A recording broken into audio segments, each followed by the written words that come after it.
안녕하세요. 홍순재 원장입니다. 오늘은 사악 전치부에 연속적으로 2개 치아가 상실됐던 부위를 임플란트로 수복했던 케이스를 한번 살펴보겠습니다. 자, 환자분이 오셨는데요. 2019년 12월에 저희 치과를 처음 찾으셨고, 환자분께서 앞니 브릿지를 하고 계신 상태셨습니다. 12살 때 사고로 앞니 중절치와 측절치를 상실하게 되고, 그 이후로 이제 브릿지를 여러 번 하신 거죠. 그래서 12살 때 이제 그렇게 치아 2개가 빠진 후에 브릿지를 총 3번 하셨다고 합니다. 그러니까 환자 지금 나이가 49세 여환이셨는데, 이제 그동안 뭐 거의 10년 뭐 이 정도 되면 한 번씩 교체를 하고 해서 지금 하고 계신 게 이제 3번째 보출이라고 하셨고요. 요것도 이제 하신 지가 한 10년 가량 이렇게 되셨다고 말씀을 하셨습니다. 환자분께서 이거를 다시 하고 싶은 이유는 일단 심미적이지 못한 게 첫 번째 이유였고, 두 번째는 지금 요 정면 포토에서 보시면 13번 견치 이제 브릿지 지대치 부위인데요. 이 부위에 잇몸이 붓고 치아가 시큰거려 가지고 다시 하고 싶다, 이런 말씀을 하셨습니다. 환자분께서는 이제 이 대인 접촉이 많은 이렇게 좀 공식 석상에 많이 자기 외모가 드러나는 그런 직업을 갖고 계셨기 때문에 이왕이면 좀 다시 자연스럽게 하고 싶다, 이런 말씀을 하셨고요. 지금 정면 사진을 보게 되면 이 사전치 부위가 이제 브릿지가 되겠고요. 요 11번과 12번 치아가 상실된 상태였습니다. 아울러 환자분은 이 하악 전치부도 하나만 좀 크라운을 한 게 너무 치아가 색이 튀어 보여서 좀 다시 하고 싶다, 이런 말씀도 하셨습니다. 그래서 웃었을 때의 모습인데요. 전반적으로 이렇게 봤을 때 치아의 그 색깔들이 이쪽이 좀 밝다, 명도가 높다. 주변 치아들은 다소 채도도 높고 좀 명도가 떨어지는 반면에 이제 너무 밝다라는 게 대조적으로 보이고 있고요. 지금 보시면 이런 데 블랙 트라이앵글, 치간유두 소실된 부위, 이런 부위가 보이고 있습니다. 그리고 전반적으로 치아의 어떤 치축이 지금 이렇게 조금 부자연스럽게 된 것을 알 수가 있고요. 전방 프루트루전 했을 때의 가이드 확인을 한 모습이고요. 가이드 할 때 지금 앞니가 이렇게 닿고 있는데 21번 지대치는 변색된 치근이 얇은 잇몸을 통해서 이제 비쳐 보이고 있는 그런 상태셨습니다.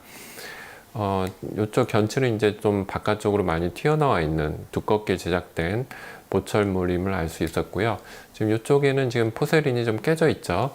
그리고 이제 블랙 트라이앵글이 보이고, 견치 부위의 잇몸이 발적이 돼 있고, 그리고 이제 2개의 치아가 상실된 부위는 좀 치조골이 많이 위축이 돼서 어트로피가 심하게 온 것을 알 수 있습니다. 반대편에서 측면에서 본 모습인데요. 치아를 조금 이렇게 교합 평면을 보게 되면 이렇게 고르지 않은 그런 모습이셨고요. 전반적으로 좀 이가 좀 뻗어진 그런 느낌도 갖고 계셨습니다. 처음 오셨을 때 OPG 모습이 되겠고요. 21번과 13번 지대치로 하는 4유닛 브릿지 상태셨습니다. 뭐 엑스레이에서 이렇게 충치가 확실하게 관찰되거나 하지는 않았지만, 환자가 이쪽 통고니가 찬물이나 뜨거운 국을 먹거나 할 때 시큰거리고 불편하다는 말씀으로 보아 디스멘테이션이 의심이 되었고요. 지금 21번은 근관 치료가 되어 있는 상태로 이렇게 확인이 되었습니다. 지금 보시면 이제 좀 확대해 본 모습인데요. 좀 근관 폐쇄도 좀 제대로 돼 있지 않은 그런 상태였고요. 이쪽은 특히 지대치와 좀 이렇게 크라운과의 이렇게 마진 갭이 조금 2차 우식이 의심되는 상황임을 알 수 있었습니다. 자, 교환면에서 본 모습이 되겠고요. 지금 보시면 아마 지르코니아 이런 거가 처음 나왔을 때 이제 초기에 이게 좀 굉장히 오펙한 그런 블럭을 사용했던 것 같아요. 그래서 구개측을 보면 굉장히 그 명도가 높은 그런 지르코니아 그 프레임워크 일부들이 보이고 있고요. 지금 보시면 이쪽이 함몰이 돼 있다 보니까 중절치가 조금 더 구개측으로 배열이 되어 있는 양상이셨습니다. 조금 더 확대해 본 모습인데요. 지금 이쪽 중절치, 측절치 폰틱 부위의 순측에 볼륨이 많이 꺼져 있는 게 확인이 되고 있죠. 자, 콘빔 CT를 찍어 봤습니다. 13번 견치를 보니까 견치의 치축에 비해서 알베올라 본 하우징이 굉장히 조금 본이 어트로피가 심한 것을 또 알 수가 있고요. 치아는 저렇게 업라이트가 되어 있는데 알베올라 본 프로파일은 굉장히 라비오 버전된 그런 견치를 확인할 수가 있었고요. 측절치 부위인데 측절치 부위 마찬가지입니다. 알베올라 본 프로파일은 굉장히 이렇게 순측 경사, 레비알 인클리네이션이 심한 걸 알 수 있고요. 골폭은 굉장히 좁아 보여서 12번 제일 좁은 부위는 한 2 내지 3mm 사이 정도로 계측이 되었습니다. 자, 11번 부위는 지금 요 위쪽 부위에 컷이 되겠는데요. 그 부위를 좀 확대해서 보게 되면 역시 골폭이 굉장히 좁다라는 것을 알 수가 있고요. 특이하게도 상방의 과잉치가 이렇게 매복되어 있는 칩에, 그러니까 치근은 발육되지 않고 그냥 치관만 발육된 이렇게 콩알같이 생긴 과잉치가 발견이 되었습니다.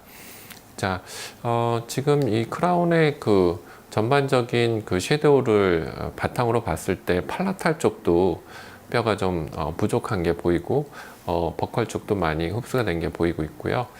요건 미드라인 부위인데 인사이스 커널, 네저 팔라틴 커널이 뚜렷하게 잘 발달이 되어 있는 모습이고요. 자, 11번 부위와 이제 대칭되는 21번 부위를 보니까 역시 알베올라 본 프로파일에 대해서 치아는 좀 수직으로 서 있는 그런 양상을 보이다 보니까 치근의 레비얼 쪽의 뼈가 거의 페이퍼 틴하게 아주 얇게 있다라는 것을 알 수 있었습니다.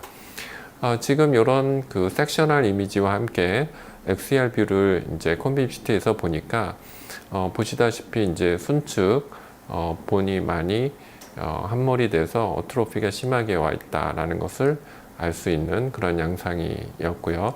특히 이 견치 부위 쪽에 뼈가 많이 부족한 것을 알 수 있었습니다. 자, 입체적으로 이제 3D 리컨스트럭션을 해가지고 본 이미지가 되겠고요. 지금 보면 이 견치 부위만 돌출돼 있고 그 측절치 부위의 함몰이 굉장히 심한 그런 양상이죠. 측면에서 보면 이제 그런 것들을 더 뚜렷하게 확인할 수가 있고요. 약간 이제 벌스 아이 뷰로 밑에서 본 모습인데 마찬가지로 이제 중절치가 있는 21번에 비해서 골폭이 굉장히 좁고 레비얼 쪽에 컨케이브한 그런 본 어트로피가 확인이 되었습니다. 지금 이 치아가 있는 그 부위를 이제 조금 더 잘라내서 단면을 보게 되면 골폭이 이제 굉장히 좁은 레지덜 리치를 확인할 수가 있었죠. 자, 그래서 이제 이 상태에서 이제 치료 계획을 정해야 될 텐데 또다시 브릿지를 하는 방법이 있겠죠. 그런 방법이 이제 플랜 A가 되는데 과거에 지금 이 폰틱 부위 어트로피가 심했던 부위를 만약에 브릿지를 한다면 저는 그 소프티쉬 오그멘테이션을 해서 조금 더 심미적으로 했으면 좋겠다. 이런 의견을 드렸습니다. 아울러서 이제 이 견치 부위의 이제 내부 상태가 조금 디스멘테이션으로 인해서 펄파이티스 증상이라면 근권 치료가 필요할 수 있겠다 이런 말씀을 드렸고요. 지금 이쪽 21번은 치근이 변색돼서 잇몸 맞은 부위가 이렇게 푸르스름하게 보이는 거 봐서 아마 변색치 가능성이 예상이 됐는데 변색치라면 이제 인트라코로날 블리칭을 통해서 이제 치아를 조금 지대치 색깔을 주변 치아와 맞추는 것을 이제 또 옵션으로 이렇게 예상을 해봤습니다.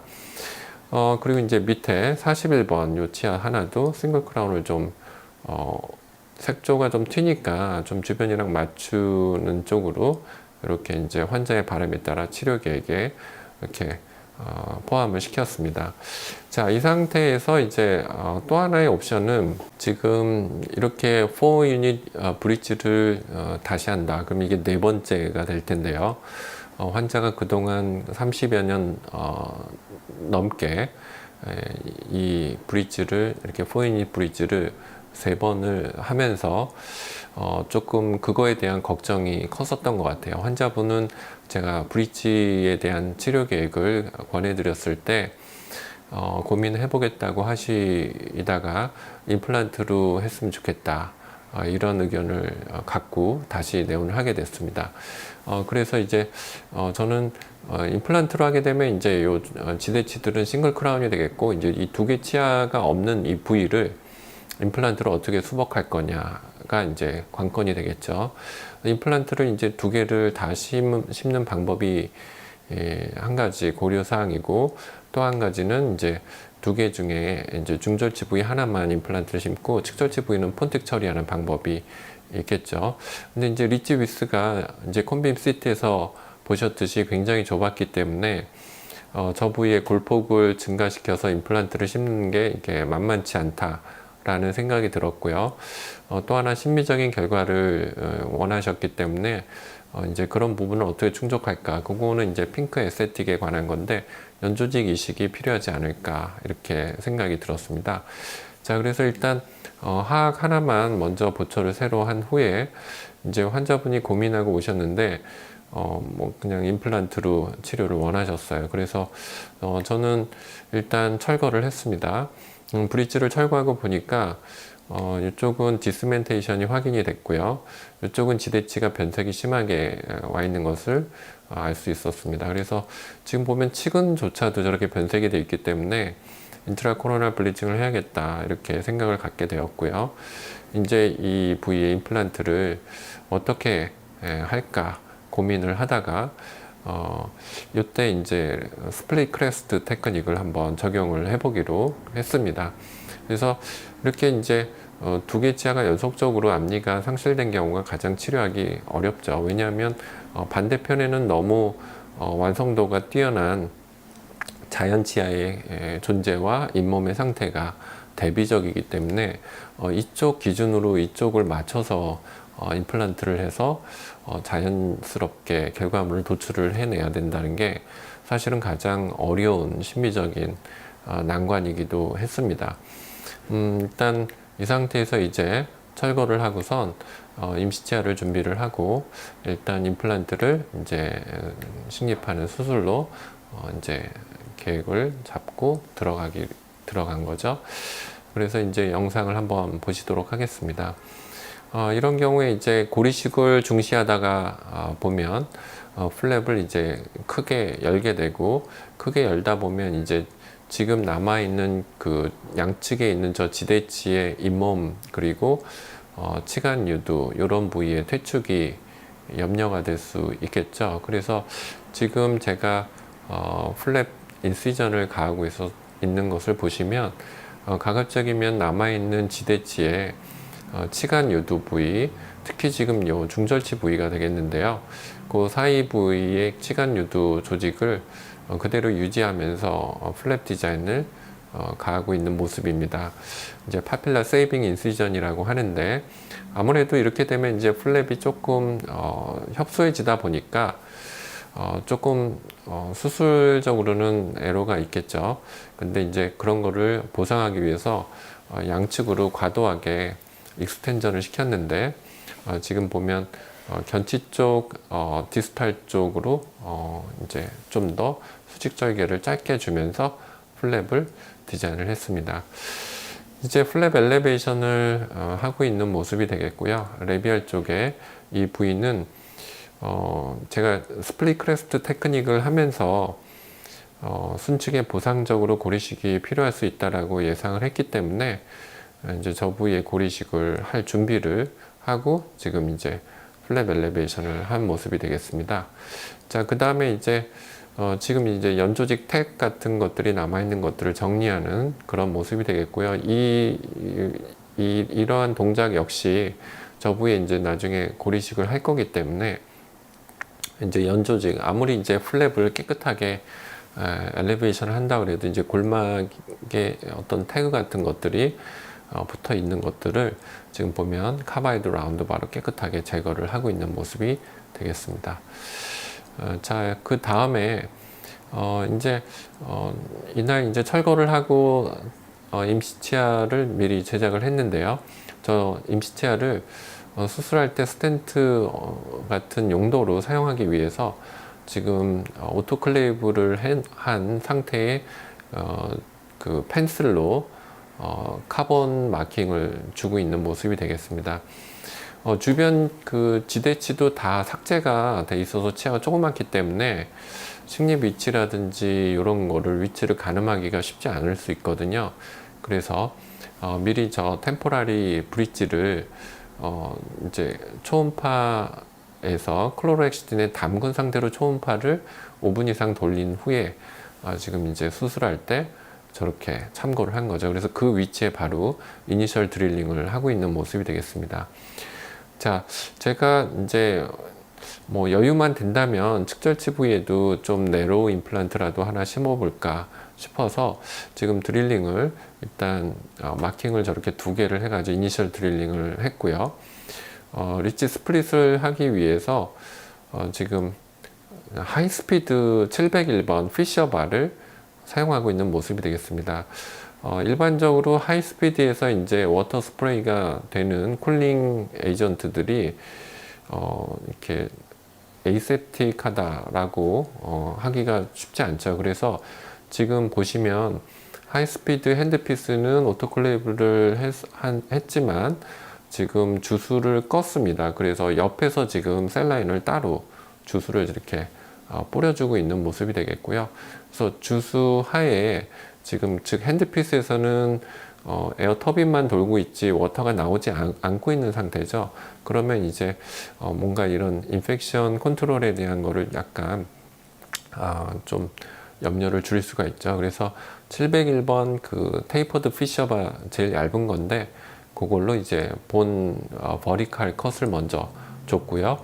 먼저 이니셜 드릴링 한 2개를 이제 연결을 하면서 크레스트 쪽에 본 인시전을 또 피셔바로 주고 있는 모습이 되겠습니다. 하이스피드로 하면은 굉장히 삭제가 빠르고 부드럽게 되기 때문에 컨트롤이 좀 용이한 반면에 아무래도 조금 인펙션이라든지 이런 거에 대한 염려가 들 수가 있기 때문에 조금 장단점이 있는 것 같습니다. 그리고 아무래도 이제 피에조 같은 거를 사용한 것보다는 지금 보면 이제 본 갭이 조금 더 넓다라는 것을 알 수가 있죠. 자, 그 다음에는 이제 취즐로 지금 레비알 본을 익스펜전 시키는 그런 모습이 되겠습니다. 자, 지금 사용하고 있는 치즐은 이제 옥센바인 치즐이 되겠고요. 옥센바인 치즐은 이제 어워드와 다운워드 이제 이렇게 페어로 되어 있는데 이렇게 커버처가 있죠. 그래서 일부러 레비알 플레이트를 약간 이렇게 휘어서 라비알로 이렇게 휘어서 벌어지게끔 하는 의도로 지금 옥센바인 치즐을 사용을 하고 있는 모습이 되겠고요. 자, 이때 조금 어려움을 겪었던 거는 지금 측절치 디스탈 부위가 본이 너무 얇아가지고 퓨전이 돼 있던 것 같아요. 실제 CT에서는 약간 메로 스페이스가 있다라고 생각을 했었는데 실제 저 부위를 지금 조금 더 버리칼 컷을 치즐로 주고 있는 모습인데 치즐로 이렇게 말레팅을 하다 보니까 저 부위가 이제 딱 들러붙어 있어서 이렇게 메로 스페이스를 벌린다는 게 좀 쉽지가 않은 상태였습니다. 그래서 12번 부위에 식립하는 거는 이제 약간 마음을 접었다고나 할까요? 이 과정에서 이제 그런 생각을 갖게 됐고요. 지금 이제 11번 부위, 중절치 부위는 식립을 해야 되기 때문에 치즈를 조금 조심스럽게 저렇게 깊이 조금씩 넣고 있는 모습이 되겠고요. 어느 정도 이제 익스펜션이 됐기 때문에 이제 드릴링을 하고 있는 모습이 되겠습니다. 지금 보시면 이제 린데만버 지금 보면 시도를 살짝 해볼까 했다가 지금 보시면 이제 위에 부분만 움직이고 에이피칼 쪽 미들 쪽이죠. 미들 쪽은 요 부위는 지금 퓨전이 돼 있다 보니까 저렇게 그냥 페너스트레이션이 생긴 거죠. 그래서 그 부위는 이제 식립을 좀 포기하고 중절치 부위만 지금 저속으로 조심스럽게 드릴링을 하고 있는 모습이 되겠습니다. 지금 저렇게 레비알 플레이트가 움직이고 있다라는 얘기는 자칫하면 레비알 플레이트가 떨어져 나올 수 있는 그런 상태죠. 지금 그래서 이제 링괄 쪽의 코리칼본을 약간 제거를 해서 임플란트가 라비알로 너무 밀리지 않게끔 셀렉티브 커팅을 좀 했습니다. 자, 그 다음에 이제 픽스처가 들어가면서 익스펜전이 될 텐데 지금 벌어지고 있죠. 지금 보시면 이 코너 부위가 굉장히 좀 취약했던 것 같아요. 그래서 두께도 두께고 지금 약간 이렇게 그린스틱 프랙처가 됐다고나 할까 그런 상태였습니다. 자, 그래서 식립을 하고 이제 커버 스크류를 장착을 하는데, 커버 스크류는 나중에 제거하기 좋게끔 높이 3mm로 조금 이렇게 깊이가 좀 깊게 식립이 된 것을 이제 나중에 2차 수술할 때 어렵지 않게 그렇게 조정을 해놨습니다. 그래서 자, 이 상태에서 레비알 플레이트는 뭐 안정적인 상태로 생각이 되어서 이제 레비알 쪽에 본 그래프트를 하는 거죠. 저는 이제 스플릿 크레스트 테크닉을 하게 되면 저렇게 한쪽에 본 플레이트가 두께가 얇으면 블러 서플라이를 당분간은 못 받죠. 왜냐하면 플랩을 엘리베이션 했기 때문에. 그래서 매로에서만 블러 서플라이를 받아야 되기 때문에 리접션에 대한 대비를 해야죠. 그래서 지금 보시면 레비알 쪽에 그런 리접션에 대한 대비책으로 본 오그멘테이션을 하고 있습니다. 지금 사용하고 있는 고리식재는 더 그라프트라고 하는 이제 폴사인 오리진의 지노그라프틱 본 머티리얼이 되겠습니다. 자, 그래서 지금 벌어진 갭도 지금 다 채우면서 좀 은은하게 저렇게 우징이 돼서 블리딩이 되어 오는데, 셀 라인에 적셔져 있는 것들을 약간 이렇게 다시 석션을 하고 다시 거기에 블러드가 쭉 적셔지게끔, 그러면 이제 그 블리딩 되는 블러드에 있는 피브린들이 고리식재 입자들을 더 이렇게 엉겨붙게끔 할 수 있는 것들을 유도를 하는 거죠. 그런 상태로 지금 계속 블리딩이 되는 것들을 이용하고 있는 모습이 되겠습니다. 그래서 다시 저렇게 석션을 해주면 셀 라인이 이제 쭉 빨려 나가고 고리식재 사이사이를 저렇게 블러드가 피브린이 이제 스며들게끔 유도를 한 상태가 되겠습니다. 그래서 이제 멤브레인을 좀 트리밍을 하고 이제 페리오스탈 릴리징을 줘야 되는데, 지금 보시면 이제 버티컬 인시전을 양쪽 디스탈 쪽에서 제가 짧게만 주고 했기 때문에 사실은 페리오스탈 릴리징을 주는 게 쉽지는 않은 디자인입니다. 그래서 조심스럽게 주고 있는 모습이 되겠고요. 자칫하다가는 이제 플랩에 이렇게 천공, 페네스트레이션이 일어나면 이제 블러 서플라이가 많이 안 좋아지니까 플랩에 패럴렐하게 블레이드가 들어가는 모습을 지금 보실 수 있죠. 근데 패럴렐하게 들어가면서 페리스팀을 커팅한다는 게 이렇게 쉽지 않은 경우들이 있습니다. 그래서 이제 지금 왼손이 티슈 포셉이 이제 플랩에 어떤 이렇게 릴리스돼서 늘어나는 플랩의 어드밴스에 대한 느낌을 잘 감지하면서 저런 약간 빗질하는 브러싱 동작도 사용하면서 이렇게 늘어나는 걸 확인을 한 거죠. 자, 그 다음에 이제 베리어 멤브레인을 위치를 시키는 모습이 되겠고요. 지금 사용한 저 베리어 멤브레인은 알로제닉 더말 메이트릭스입니다. 즉 휴먼의 스킨 오리진에 가공된 베리어 멤브레인입니다. 그래서 제가 저거를 사용한 이유는 연조직이 많이 얇은 느낌이 들었기 때문에 이제 사용을 했고요.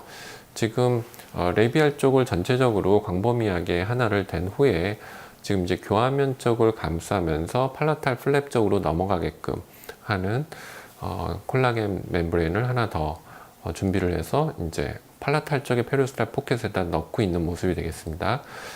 요 사용하고 있는 콜라겐 멤브레인은 이제 보티스에서 나온 폴사인 페리카디움을 이용한 크로스 링킹이 내추럴하게 되어 있는 그런 멤브레인이 되겠습니다.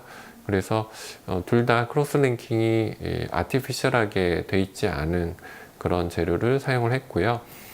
지금 요 이제 폴사인 오리진의 페리카디움 멤브레인이 두께가 매우 얇습니다. 지금 나와 있는 시장에 있는 콜라겐 멤브레인 중에 가장 두께가 얇은 멤브레인입니다. 그래서 저거는 이제 순수하게 이제 베리어 목적으로 사용을 한 거죠. 자, 그 다음에 이제 봉합을 해야 되는데 지금 팔라탈에서 이제 먼저 들어가서 레비알 플랩을 잡고 다시 레비알 플랩에서 팔라탈 쪽으로 이렇게 가는 봉합이죠. 일종의 이제 호라이즌탈 매트리스 슈처가 되겠습니다. 그래서 지금 이 슈처를 하면서 레비알 쪽 플랩이 이제 어드밴스 된 상태로 봉합을 이제 시도를 하고 있는 모습이 되겠습니다. 그래서 마이크로 티슈 포셉으로 일단 저 상태에서 이제 잡아주면서 노트 타잉을 하고 있는 모습이 되겠습니다. 아무래도 조금 실크, 나일론에만 의존하다 보면 플랩 배깅이 일어날 수도 있기 때문에 저렇게 노트 타잉을 할 때 플랩 텐션을 줄이기 위한 마이크로 티슈 포셉의 사용이 도움이 되지 않나 이렇게 생각이 들고요. 자, 일단 하나를 봉합을 해놓고 나니까 이제 나머지는 조금 더 수월해진 양상이 되겠죠. 그래서 지금 중철지 쪽 인터덴탈 파필라를 누르지 않게끔 그 부위에 약간 디스탈 쪽에서 인터럽티드 슈처를 하고 있습니다. 자, 이렇게 해서 이제 봉합을 일단 또 했고요. 이제 반대편 코너가 되겠습니다. 마찬가지로 레비알에서 들어가고 팔라탈 쪽에서 또 한번 잡게 되면 이제 인터럽티드 슈처를 할 수가 있겠죠.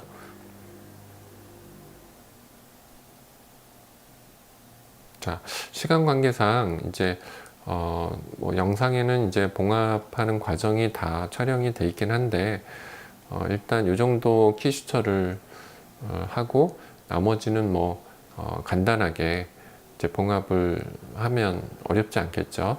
그래서 이제 봉합을 이렇게 마무리를 하고 수술 직후에 이제 템포라리 브릿지를 껴준 후의 모습이 되겠습니다. 이렇게 해서 완성을 했고요. 수술 후 촬영한 OPG 모습이 되겠습니다. 임플란트가 약간 디스토버전 된 느낌이 있죠. 하지만 그 캔티레버로 이제 보철을 하기에는 오히려 이런 면이 뭐 큰 문제 되지는 않지 않나 이렇게 생각을 합니다. 자, 그래서 이제 2주 후에 특별히 뭐 잇몸은 벌어지지 않고 깔끔하게 아물었습니다. 그래서 임시자를 제거하고 이제 실밥을 다 풀른 후에 사진을 다시 찍은 모습인데요. 프라이머리 인텐션 힐링이 잘 일어났고요. 지금 보시면 레비알 쪽의 볼륨도 이전에 비해서는 조금 이렇게 고리식을 했기 때문에 확보가 된 모습이 되겠습니다. 5주 후의 모습인데요. 그대로 힐링은 잘 아물어서 특별한 문제 없이 이렇게 아문 게 확인이 됐습니다. 그래서 이제 5개월을 기다렸습니다. 그동안 이제 이쪽에 변색 치아는 지금 보시다시피 이제 인트라코로나 블리칭을 해가지고 이제 치아색이 좀 돌아오긴 했는데 치경부 쪽은 돌아온 정도가 조금 이제 이 치관 부위에 비해서는 좀 부족한 그런 모습이 되겠고요.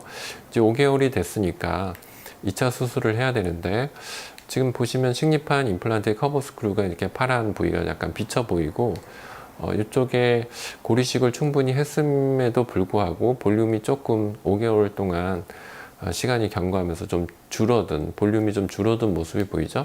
측절치 부위는 별로 그런 느낌이 없는데 중절치 부위가 조금 레비알 쪽의 볼륨이 감소한 게 느껴졌습니다.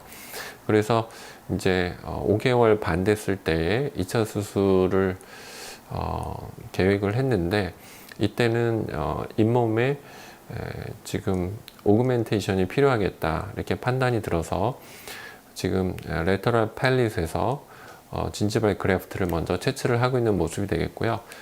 요 이제 또 하나는 맥실라리 투베르스트에서 진지발 그래프트를 채취를 했습니다.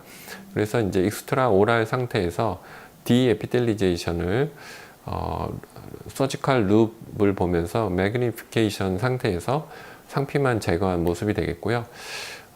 이제 요거는 레터럴 팰릿에서 채취한 거고, 요것은 이제 투베러스티 쪽에서 채취한 거를 지금 보시면 디에피델리제이션을 한 후에 마이크로 블레이드로 이렇게 크로스컷을 줍니다. 그 다음에 임플란트 커버 스크류를 제거하고 슬림 힐링 어벗을 체결한 후에 그 슬림 힐링 어벗에다가 저 크로스컷한 부위를 끼워 넣은 거죠.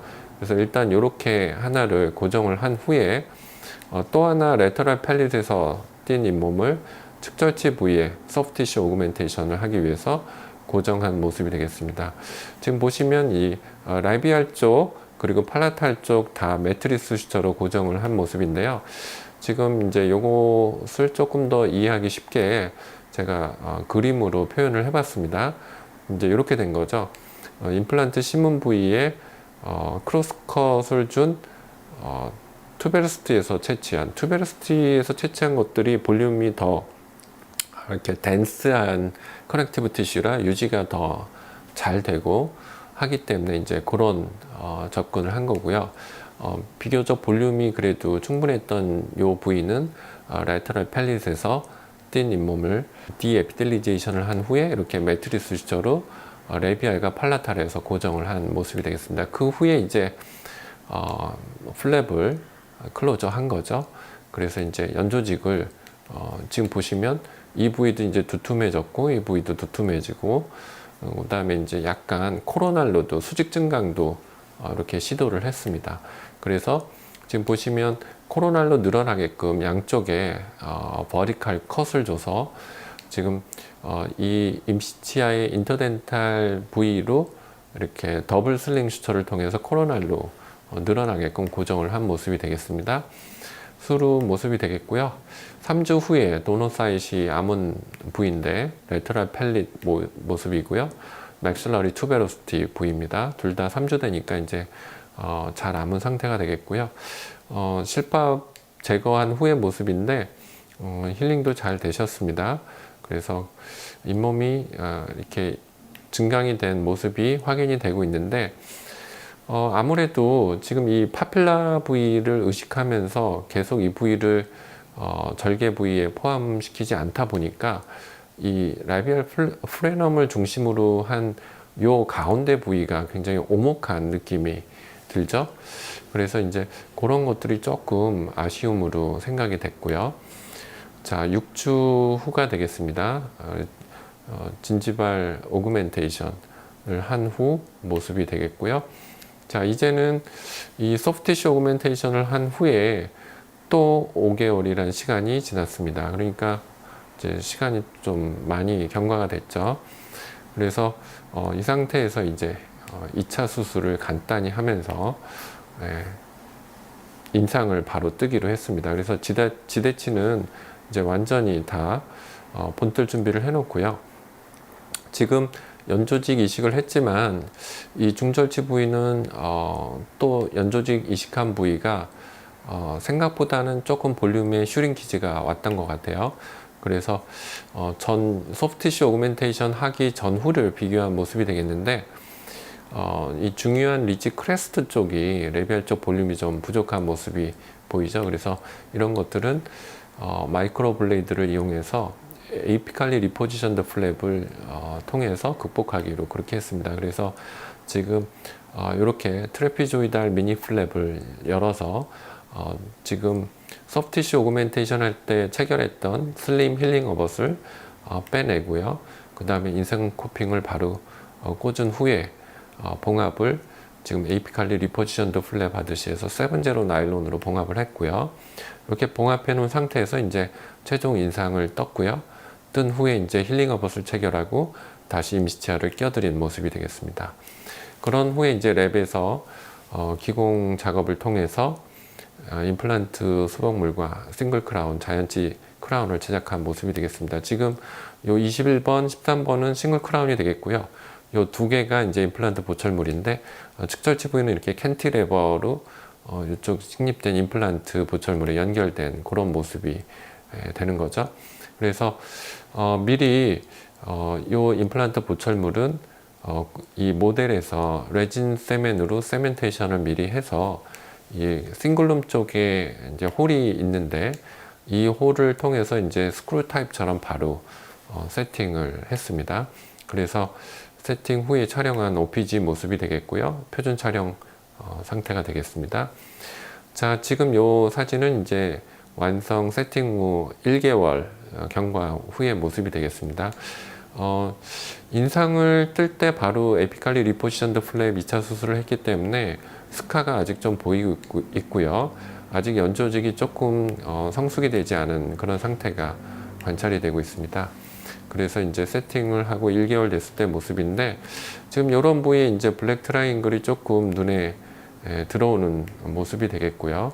이제 조금 더 시간이 경과가 돼서 좀 더 안정된 그런 잇몸 모습이 차츰차츰 돼가고 있는 모습이 되겠습니다. 그래서 술점과 수루 모습이 되겠고요. 교환면에서 바라본 모습인데 굉장히 어트로피가 심했던 부위를 고리식과 소프티시 오그멘테이션을 통해서 이렇게 볼륨을 만든 모습이 되겠습니다. 그래서 뭐 반대편과 완전히 똑같으면 좋겠지만 반대편에 조금 근사하게끔 된 부분도 있고 약간 모자른 부분도 있고 하지만 이제 워낙 스타트 포인트가 좋지 않았기 때문에 이 정도에서 이제 마무리를 지은 거죠. 자, 이렇게 해주고 이제 8개월이 지났습니다. 그러니까 최종 보철물을 껴드리고 8개월이 지났을 때 이제 팔로우업을 한 건데요. 지금 보시면 처음 1개월 됐을 때 그 인터덴탈 파필라 비어 보이던 블랙 트라이앵글이 조금 더 잇몸이 이제 자연스러워지면서 아주 이렇게 뭐 보기 싫지는 않은 그런 정도가 되겠습니다. 환자가 웃을 때 왼쪽 입꼬리가 더 많이 올라가는 상태셨기 때문에 조금 잇몸 노출되어 보이는 부위가 좌측이 좀 많긴 한데요.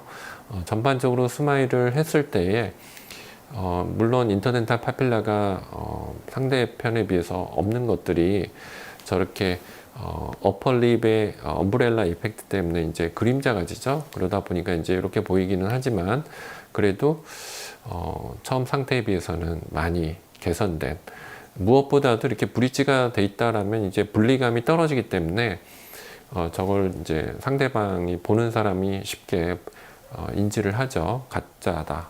환자의 본의가 아니다. 근데 이제 지금 완성된 보철물을 보게 되면 치아의 분리감들이 잘 살아있기 때문에 전문가가 아니고서는 그냥 내 치아에다 크라운 한 정도 그 정도로 느낄 수 있지 않을까 이렇게 생각이 드는 결과가 아닌가 싶습니다. 다소 아쉬운 거는 이렇게 뭐 웃을 때는 이렇게 보이진 않지만 스카가 이제 인시전 했던 부분이 전문가가 보기에는 이게 조금 보이고 있고요. 특히 이제 요 부위가 조금 오목한 스카가 확인이 되고 있는 모습이 되겠습니다. 자, 그래서 이렇게 완성한 모습이 되겠고요.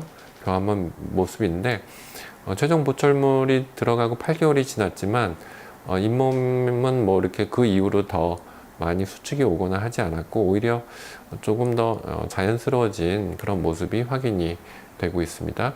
그래서 처음에 치료하기 전 내원 상태 모습에 비해서 지금 임플란트 수술을 한 지는 1년 5개월이 지난 상태인데 그래도 꽤 괜찮은 모습이 확인이 되고 있죠. 교환면 모습인데 이렇게 많이 꺼졌던 부위를 이렇게 뼈와 잇몸으로 복원을 한 모습이 되겠습니다. 자, 그래서 이제 8개월 팔로우업까지 된 결과를 확인하고 있고 이제 좀 더 롱텀하게 안정적이게 문제 없이 쓰게끔 관찰을 잘 하고 관리를 해드려야 되지 않을까 이렇게 생각이 듭니다.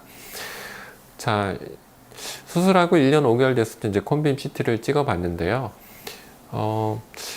이제 이 임플란트 레비알 쪽에는 뼈라고 생각되는 그 라디오 덴시티는 확인이 되지 않고 있었습니다.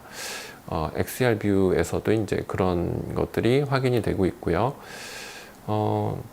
임플란트의 그 메지알 디스탈, 에이피칼 쪽은 다 본 하우징 쪽에 있지만 이 레비알 쪽은 좀 본이 없지 않나 이런 생각이 들었고요. 이제 폰틱 부위인 측절치 부위는 골폭이 넓어졌다라는 것을 확인할 수 있었습니다. 3차원 CT 이미지가 되겠고요. 본 덴시티로 보니까 이 레비알 쪽에 임플란트 스레드가 비쳐 보이는 이런 걸로 봐서 뼈가 아주 얇게만 있지 않나 이런 생각을 할 수 있는 모습이 되겠습니다. 이 환자의 그 제너럴 컨디션, 시스테믹한 팩터들을 제가 그래서 조금 이렇게 여기다가 이제 한번 볼 수 있게끔 가져와 봤는데요. 환자는 이제 계속 빈혈이 있었습니다. 철결핍성 빈혈. 그래서 이제 보시면 뭐 헤마토크릿, 뭐 헤모글로빈 전부 수치가 낮은 상태였고요. 림포사이트는 약간 정상보다 높은 상태. 근데 무엇보다도 지금 보면 바이타민 D3죠.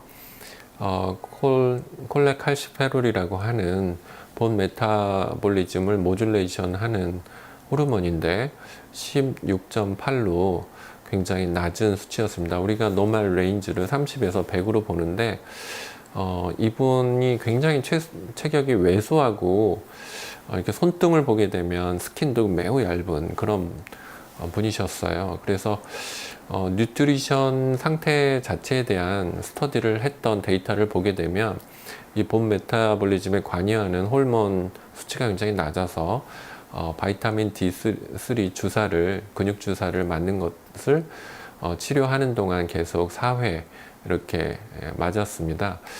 근데 어쨌거나 이런 저는 환자의 시스테믹한 팩터라고 생각이 드는데 분명히 이렇게 리치 크레스트를 하고 레비알 쪽에 추가적인 오그멘테이션을 했지만 나중에 이제 1년 5개월 됐을 때의 콤빔 CT를 보게 되면 레비알 쪽에 뼈가 보이지 않는 그런 콤빔 CT 소견을 보이고 있죠. 그래서 과연 만일 이런 테크닉 말고 다른 테크닉, 예를 들면 뭐 순수하게 GBR만 했다던가 아니면 뭐 블락본을 했다던가 아니면 티타늄 메쉬를 이용한 뭐 혹은 코오리 테크닉 이런 것들을 했을 때는 과연 결과가 어땠을까? 저는 이제 그런 생각을 좀 하면서 만일 이런 환자가 또다시 왔다면은 동일한 테크닉을 또다시 할 건가?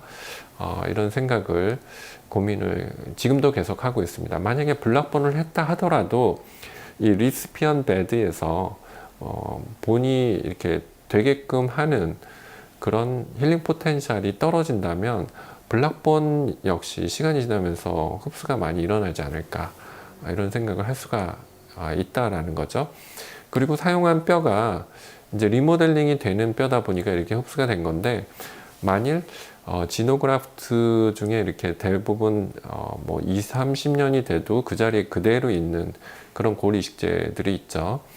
혹은 합성골도 볼륨 유지에는 뛰어난데 과연 그런 것을 사용했을 때라면 여기에 라디오 덴시티는 그런 입자들 때문에 라디오팍하게 보이기는 하겠지만 과연 그게 뼈가 됐을까?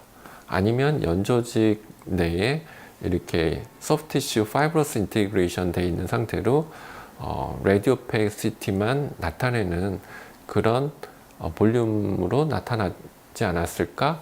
뭐 이제 이런 생각들도 어찌 됐거나 해보지 않고서는 결과를 알 수는 없으니까 단정 지을 수는 없겠지만 이제 그런 생각을 좀 나름 해보게 되었습니다. 지금 보시면 특히 이 부분에 남아있던 뼈가 이제 매우 얇았기 때문에 흡수에 대한 예상은 어느 정도 했지만 사실 이렇게까지 전혀 안 보일 정도로 흡수됐을 거라고는 예상을 못 했거든요. 근데 환자의 어떤 이런 제너럴한 컨디션들이 이런 영향을 주지 않았나 이렇게 생각을 합니다. 아울러 지금 사용한 이 많은 볼륨의 고리식제가 측절치에는 어느 정도 됐지만 중절치에는 모두 없어졌다라는 게 이 고리식제가 차지하고 있는 이 공간을 사실은 뼈가 돼주는 작업들이 빨리 되어줘야 그게 이제 뉴본 포메이션으로 어떤 뼈라는 구조적인 안정성을 유지를 할 텐데, 그렇게 블러드 베슬이 자라오고 오스테오블라스트가 와줘서 오스테오이드를 분비하고 하는 그런 시간 이전에 이 고리식재 입자들이 호스트의 매크로파지에 의해서 이렇게 리모델링이 되고 사라진다면 뼈가 될 수가 없었던 게 아닐까, 이런 생각을 좀 하는 거죠. 이제 측절치 부위를 보게 되면 처음 상태에 비해서는 볼륨이 많이 증가된 게 이렇게 보이고 있죠. 그래서 아무래도 이 부위는 임플란트가 이제 식립이 안 돼 있기 때문에 본매로에서 오는 블러드 서플라이들이 그대로 되니까 이 정도 조금 익스펜전 효과는 뚜렷하게 이렇게 확인이 되지 않았나, 이런 생각을 또 할 수 있었던 부분이 되겠습니다. 그래서 지금 이제 서머리를 한 건데요. 방금 말씀드린 그 내용입니다. 그래서 뭐 이런 환자가 또다시 온다면 여전히 고민이 될 것 같아요. 환자의 어떤 시스테믹한 컨디션까지 모두 다 제가 바꿀 수 없는 상황인데, 이런 부위에 어떤 본 오그멘테이션을 테크닉을 사용할 것인가 여전히 고민이 될 것 같고요. 하지만 지금 결과는 그래도 꽤 괜찮게 나왔다고 저는 처음 상태에 비해서 감안할 때 그런 생각이 드는데, 그 가장 큰 이유는 이제 소프티슈 오그멘테이션이 큰 역할을 하지 않았나, 이런 생각을 합니다. 그래서 이 전체부에서 이렇게 중절치, 측절치가 12살 때 사고로 인해서 제거가 된 후에 거의 뭐 3, 40년이 지난 후에 이렇게 또다시 이런 부위를, 뼈와 잇몸을 만든다는 게 결코 쉽지 않다라는 것을 다시 한번 경험했던 증례가 아닌가 생각이 됩니다. 아무쪼록 시청하시는 원장님들이 이런 케이스를 만났을 때 본 케이스를 통해서 해결해 나가는 좋은 힌트를, 또 여러 가지 앞뒤 전후 사항을 참고하는 좋은 케이스가 되셨기를 바라면서 마치겠습니다. 시청해 주신 선생님들께 깊은 감사드립니다.